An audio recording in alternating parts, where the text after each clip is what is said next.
Ngayong araw guys, napakalakas ng hangin at napakaganda pa ng panahon. Kaya andito yung mga bata guys. Pinuntahan ako dito. So kagagaling lang nila sa kanilang eskwela. So lunch time nila ngayon guys. At pinuntahan ako dito sa bahay.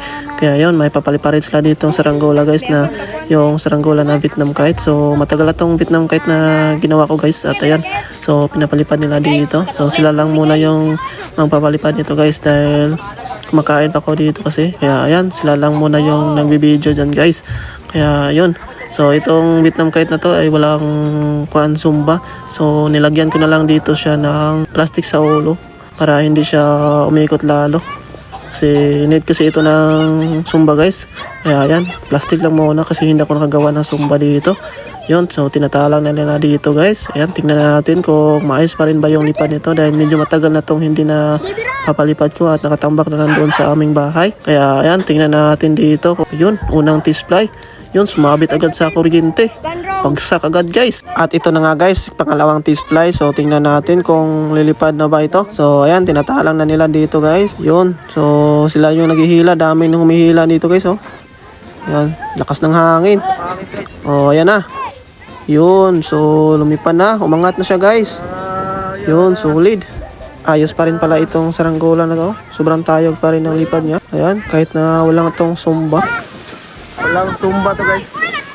Hindi ko nalagyan ng sumba. Dikit ya. Ayok. Uy, buhay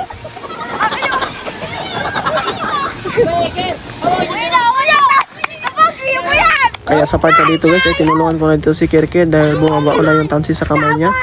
Grabe yung tansi dito guys, bumabaon talaga. Kaya ayan o, tingnan yung kamay niya guys. Ayan o, bumabaon sa kanyang kamay. Kaya dito, buti na lang na kuhan ko, naabutan ko siya guys. Ayan o, sobrang liit kasi ng tansi na ginagamit dito, size 30 lang at medyo malakihan yung saranggola. At yun, at malakas pa yung hangin, kaya ayan, yun. So sobrang likot niya guys dahil walang sumba at pabugso-bugso rin yung hangin, kaya ganyan yung lipad niya. Pero maayos yung lipad nito guys pag malagyan ng sumba.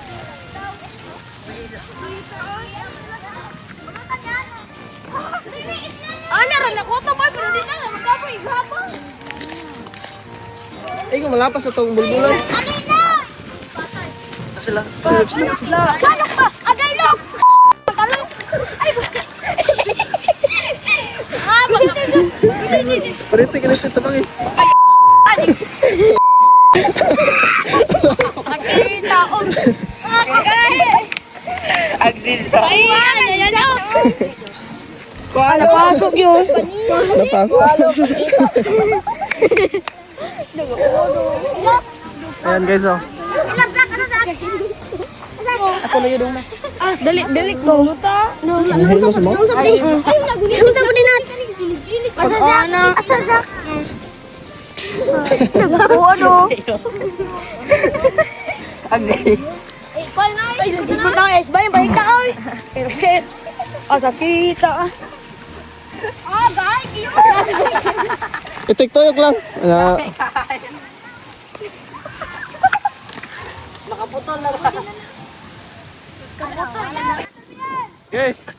At ayun, tapos na sila magpalipad ng saranggola. Kaya ayun, babalik na sila sa kanilang klase guys, dahil malapit na mag-alaw na din. Kaya ayun, malapit lang yung eskwelahan dito sa aming bahay. Kaya madali lang sila makapunta sa amin guys pag meron akong papaliparin.